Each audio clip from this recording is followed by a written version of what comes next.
playing football, like I had to see everything. I had to see everything, and I had to know what that guy was doing, what that guy was doing, what they were doing, so that I could make line calls. I think that's why I was good, because I could see what was happening. Yeah. Because I couldn't be the guy that could only focus on what was right in front of me. Yeah. And I think that's what differentiates leaders. Yes. Right? Is can you see the whole field? If you can only see what's in front of you, then you need to be a good enough leader to know that that is your limitation, so that you hire somebody that can see the whole fucking field. Yeah. Right? Because if you can't, you're fucked. Yeah. Hey everybody, I'm Eric Oberembt, and you're listening to Be Authentic or Get the Fuck Out. We talk about real shit, what's on our minds, and don't give a fuck if it makes you feel a little uncomfortable. So sit back, strap in, and get ready for some real shit. Hey everybody, welcome back to another episode of Be Authentic or Get the Fuck Out. I'm your host, Eric Oberembt. We're here today at RoofCon 5, and I'm going to introduce my guest as I choke on my fucking Zin. I'm going to introduce my guest, Adam McChesney. Adam, thanks for being here, man. Eric, thanks for having me. Yeah, thanks for having me on your show. What was that, a couple months ago? A couple months ago. It was a great episode. One of my most downloaded episodes. Really? I already told you that. But yeah, a lot of, I mean, you were raw and authentic as you always are. But I love having my ego pumped up. But I just wanted to kick that off and tell you live. I appreciate that, man. Thank you very much. Thanks for being here. Want to figure out what we can dig into a little bit. You know, I hopefully you've watched a couple episodes of what we do here. And what we don't do here is talk a lot about work. But I do give everybody an opportunity to give the 3-minute elevator of what it is that you do, just so they know why you're here. Yeah, absolutely. So we're here at the High Digital booth. We're a platinum sponsor, full service digital marketing agency, working primarily with home service businesses. So logo brands, website, SEO, PPC, Facebook ads, all that good stuff. Grew up in St. Louis, Missouri, and ended up getting in medical device sales right out of college. Did that for 5 years, and then got into digital marketing on the side in 2018. Built up 200 websites as a side hustle, then went full-time in it in 2020. I also own an auto glass repair and a landscape design company in St. Louis as well. Nice. So one of the things that you wrote down when we were kind of going back and forth with stuff was that you were passionate about trying to break the mold of whether it was the generational curse or the family curse. Or tell me what you mean by that. Yeah, so as of this recording, I have a 7-week-old at home. Okay, nice. So it is our Congratulations. first child. Thank you very much. Who's sleeping? So luckily, he's sleeping about 6 to 7 hours as of 2 weeks ago. Wow. So we finally got the okay from the pediatrician to start that. So it's actually not been bad at all. Good. Healthy baby, of course, which is great. But boy, girl? Boy. Name? Boy. Murphy, all right. Yes. So, you know, I grew up in a family, great childhood, had everything that I possibly could need and want. I'm the oldest of 4 kids. My dad was an entrepreneur from the time I was about 8 all the way up to now. He's still a partner in a different firm than when he was when I was younger. And one of the things that I remember is he would have these like roller coasters, right? No different than we all have. And I didn't know that how it affected his relationship with my mom. And really seeing it from a distance, like everybody thought they had the perfect marriage.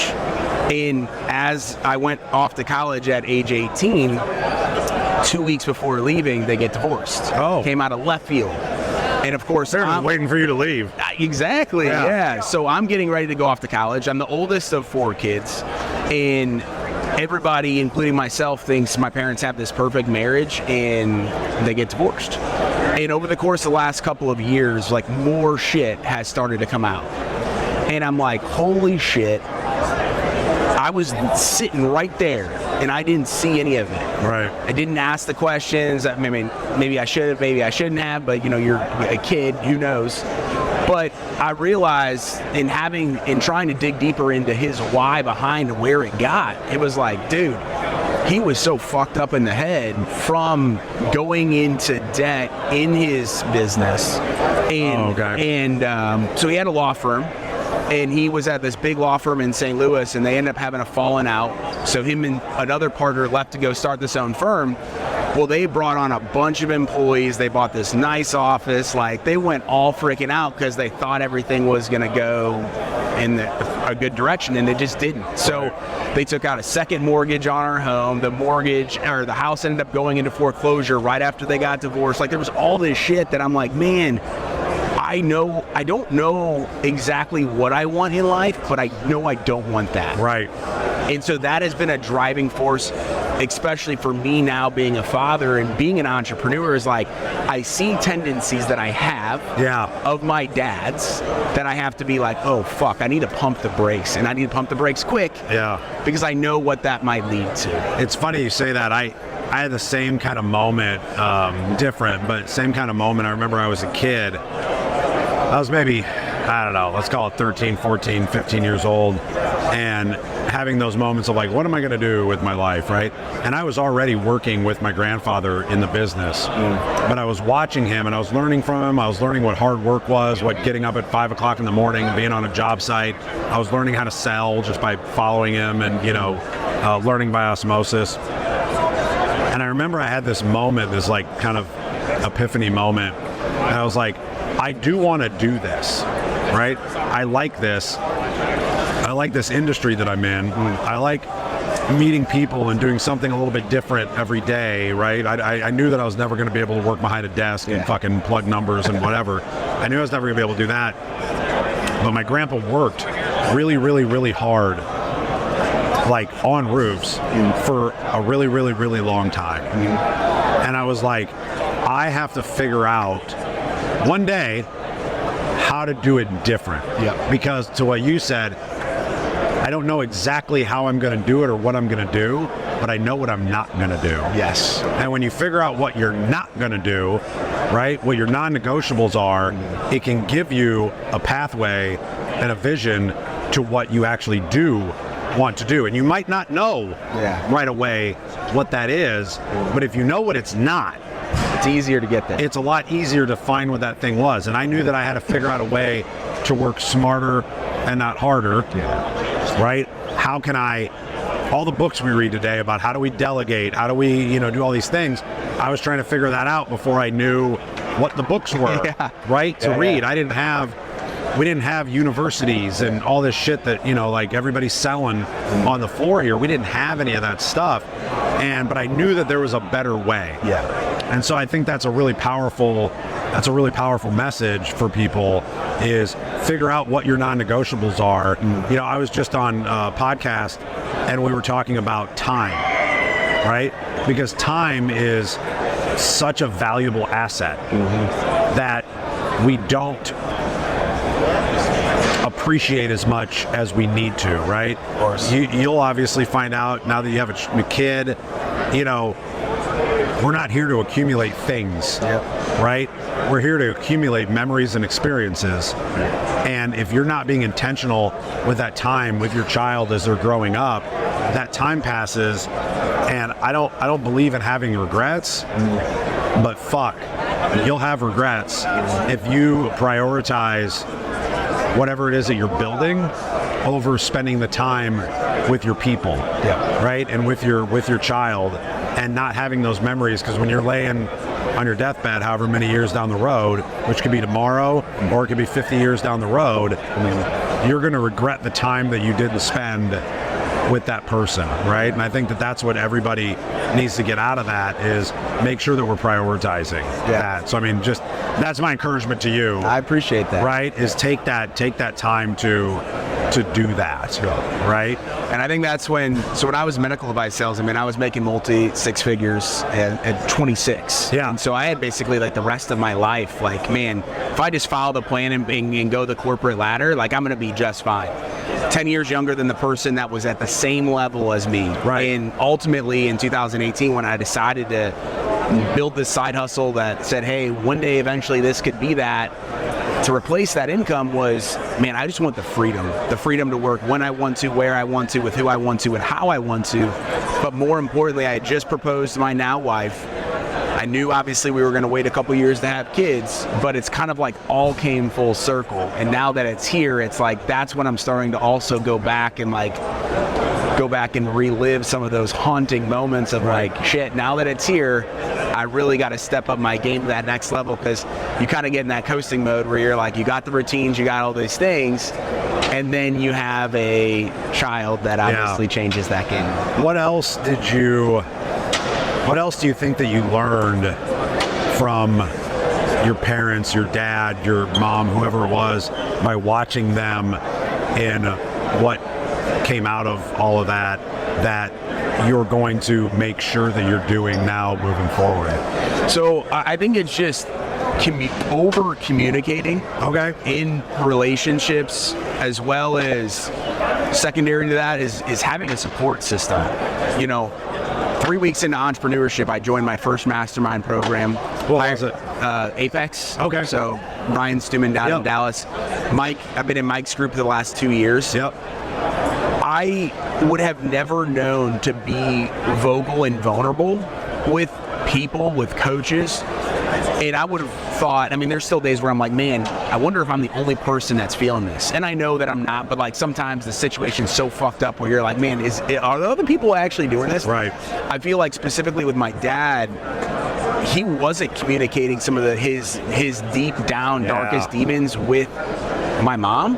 And that's where things started to blow up, because on the surface, again, everything, my mom's like, man, I didn't know he was using prescription pills. I didn't know he was doing all this shit. And just the craziest stories, but it was because he was bundling it all in and not communicating and not asking for help. And a great conversation that I had yesterday with Patrick Carr, we talked about that in how much do you share with your spouse? Yeah. Because sometimes it's too much. Yeah. Right? And finding where that fine line is. It's one of the reasons that I started Cult Culture Movement is that I wanted to put together a group of men, a small group of men, right? I have no desire for it to be 100 dudes, right? I want it to be 15, 20 guys, but that I don't want to go home and share all my losses with my wife and bring her down and make her carry that burden that I'm carrying. But at the same time, I can't carry that burden alone, right? And we have to have somewhere that we can go, or somebody that we can go to.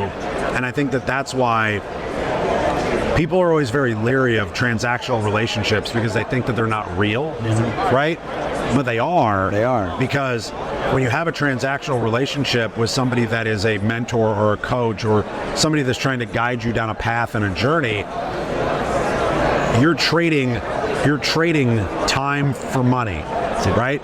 If I'm blocking out a chunk of time, I know that you're not taking it away from my daughter. Right? And then I feel okay saying, okay, from 11 to 12, we are going to dig into everything that's going on with you. And then you have an opportunity to unload all of that to somebody that is there to listen to it so that you can unburden yourself. And then you get to go home, right? And just have open conversations with your spouse, with your kids. And it's not like, you come home from work, how was work, Dad? Oh, fuck, another day, right? Because then they're going to think that that's what life is after that, is, another day. Motherfucker, you're lucky to wake up today. Because there's a lot of people that don't fucking wake up today, right? Brad Lee, I just finishing up Brad Lee's book, and there's something he said in it that really resonated. And when he first said it, the way that he said it, I was like, that is the dumbest fucking way to say something I've ever heard. But then as I read into it and it started to click and it made more sense, was, if I gave you $1 million today, how happy would you be? And the answer is extremely fucking happy, right? But what if I told you that if I gave you that $1 million, you don't get to wake up tomorrow? Okay, well, that's fucking stupid. Right? And so when I first read it, I'm like, well, that's the dumbest, like, why would you phrase it that way? But then it goes on, and it's like, if you know that waking up is worth more than $1 million or $10 million or $100 million, then why aren't you waking up every single day excited and appreciative and in gratitude, right? Because you literally just said it's worth more than $10 million. Right? So, like, be appreciative of the fact that we are here for another day, and we get to do something, and we get to make some kind of an impact on other humans around us. And the most important impact that you're going to make is around the people that are in your inner circle, which is your wife, which is your kid, right? The closest people that are to you. Start on that micro level, and then start going out, right? Yeah. It's the reason I started this was because I realized I was making an impact on a micro level inside of my business. Yeah. But I was like, I can do more. Oh yeah. I can do more, right? And I think that's what we all need to aspire to be. Does that make sense? 100%. And I think what you said there, as well as like trading your money to get time back, and to also maximize the conversations that you're having, so you're not taking that home. I know you mentioned, like, man, if you just go home and you're doing that, not everybody's going to think your whole day sucks. And it was probably just one conversation or one thing that came upon your desk. But that was the hardest thing, I think, for me to realize, is not only have people usually gone through what you've gone through, they have the roadblocks so that you don't have to go down time and time again and learn all those mistakes yourself. You're going to have to sometimes learn them because you're going to be like, no, I think I can still figure it out and do it. But being in those rooms, usually the smaller rooms that have the quality relationships, those have been I've learned so much in the last 3.5 years that I don't even care how much it's cost me or what I could have done differently. That information is going to take me to the next level over the next 3.5 years that I would never be able to put a price tag on. Right. Yeah, 100%. I was talking to somebody yesterday about the first group that I ever got in, and it was a small group, right? Which is why I'm trying to recreate it with Cult Culture Movement.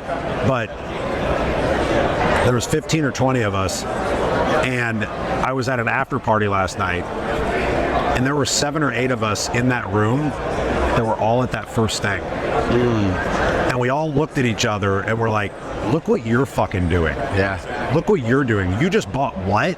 Yeah. What you just got what job? You just did what? Like, and we're all like on this, and that was the jumping off point of that precipice of like shooting towards our goals, because we all poured into each other and were vulnerable and got to know each other, which is why the relationship still exists. We shared shit that like people don't share as a general rule, right? But we all felt safe in that space to be able to do it, and that's how we become connected. I think it's that safeness that it's so hard to find in these groups, because a lot of them are transactional, or they're for a bigger purpose, they're for something, right?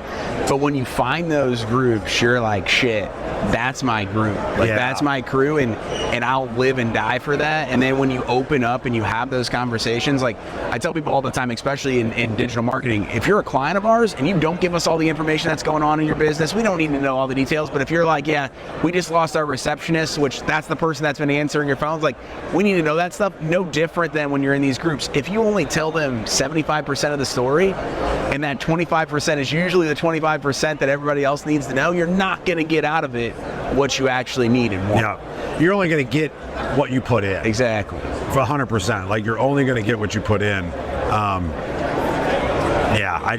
I could go on. I could literally go on for hours about how having coaching and mentors have changed my life. Oh yeah. You know, but I actually, another thing that you had mentioned when we were going back and forth on stuff was, and I don't want to bring it up so I say it right, because this is weird. I've never had anybody put in a fucking thing like this. When I ask everybody, what's something people don't know about you? Yeah. Right? And you said, I'm a type 1 diabetic and I had a blood clot at 22. Found out I have a rare blood clotting disorder that's active, that's only prevalent in 1 of 20,000 people. Yeah. What the fuck is that? Yeah, so it's actually, it's called like protein S, and then there's a type of the deficiency that's in the protein S deficiency. So my dad growing up had 2 massive blood clots that like almost killed him. And they basically like, hey, you know, your kids are likely gonna have some string of it. Well, type 1 diabetic at 12, and then I have the blood clot at 22. Now, it was only like a DVT, so it wasn't a full one, but at 22, that's still pretty fucking scary. Yeah. And then I had to get retested for the blood clotting disorder, and they're like, yep, you have it. So now I'm on blood thinners for life, in addition to all the insulin, all the other stuff. And it's like, they're like, this is like so rare to have this, but like plus to be a type 1 diabetic, like there's a lot of type 2 diabetics that have it, but like type 1, they're like, this is literally. So how did it change your life? I mean, going back to when I found out I had type 1 diabetes, it was like one of those things where it was like, I was so young, I don't really remember what life was like before it. Sure. Other than the fact that like I could pretty much eat and drink whatever I wanted and not have to take insulin, right? Yeah. So that part for me, it's been a lot easier with the technology and all the medicine. Like everything is remote now, just sticking me. The biggest thing was like I was very active. So I played college soccer. Okay. So I had just graduated college. Where at? Columbia College, right across the street from the University of Missouri. So NAI school. And so I played there, played 4 years, and then a couple months after I graduated was when I had this blood clot. So I was still super active. I was able to play soccer, all those things. And I was like, yeah, you can't play competitive soccer. Like I wasn't playing college anymore, at least, but like you can't play the Sunday League, you can't play all of those things because like you just can't get so that changed your identity. Yeah, it's like, okay, not only am I out of college, but like you have this blood clot at age 22, like, dude, like what the fuck? So what'd you do? So I mean, honestly, from there, I just went to work. Like I just started to like really focus on my job. Why can you not be active then? No, I can be active. I can't play like contact sport. Like so, I couldn't go play like Sunday League soccer, for example. You can't get kicked in the fucking leg. Yeah, like so I can't have like hard contact or anything like that. And so I was still playing Sunday League. I was still playing indoor soccer a couple nights a week, and then I just like that was my only thing I really had like to still live the dream. Right. And it was just like cut off like a hole. Because I mean, as an athlete, you're naturally competitive. Yeah. Right, and you have to find something to fill that void. Yeah. And I think a lot of it fill it with business. Oh yeah. Right, and then make that our competition of like, okay, what's the next level? Yeah. What's the next level? Oh, I did college. Yeah. What's the next level? What's the next level? Until we cap out. Oh yeah. I mean, is that kind of what you? Yeah, like so. Literally, my boss, even like a month after it happened, he's like, dude, because I was working for somebody at the time. He's like, man, like what's changed? And I said, well, I had a blood clot, and I'm just like not going out. I'm not doing these stupid things anymore. Like I'm just trying to figure out, like, hey, I was still living like I was in college for the first couple of months. Now I'm like, shit, like this is real. Yeah. And I need to take this into consideration and start actually focusing on my shit. Yeah. Did it translate? I mean, in what terms? As far as the competitiveness and the athlete in you, did it translate to what you're trying to do? I think like that was probably one of the biggest aspects of like why I've been so, I would say like creative and lethal as an entrepreneur is I was never the best athlete, but I was usually always the smartest player, but I wasn't the quickest, the fastest, or the strongest. I could see plays ahead. Yeah, there you go. So like the reason why I joined a mastermind 3 weeks into entrepreneurship, people don't join a mastermind 3 weeks into entrepreneurship. That doesn't happen. But I had been building this thing up on the side and joining all these Facebook groups, and I saw what other successful people were doing, and they were all like, yeah, we're in this mastermind, or we're using this coach. I'm like, okay, take the note, put it in my desk, ready to go. And so I saw plays ahead. I'm like, you know what? I didn't pay myself for the first 9 months of running a business. After just buying our forever dream home, after leaving $200,000 a year in salary and commissions, that was, for me, was tough. But I say, you know what? That's going to set me up the next year down the line with all the relationships, with the information and things like that. So I'm playing the long game with this stuff and just seeing plays ahead. So that's really where it's translated for me. I relate to that because like when I played, I wasn't the biggest, I wasn't the strongest, I wasn't the fastest. I played center. Okay. Right? Yeah. So playing center, playing football, like I had to see everything. I had to see everything, and I had to know what that guy was doing, what that guy was doing, what they were doing, so that I could make line calls based on where the Mike linebacker was, like who was blitzing, who was kicking down, who was kicking out, who was getting that guy. Yeah.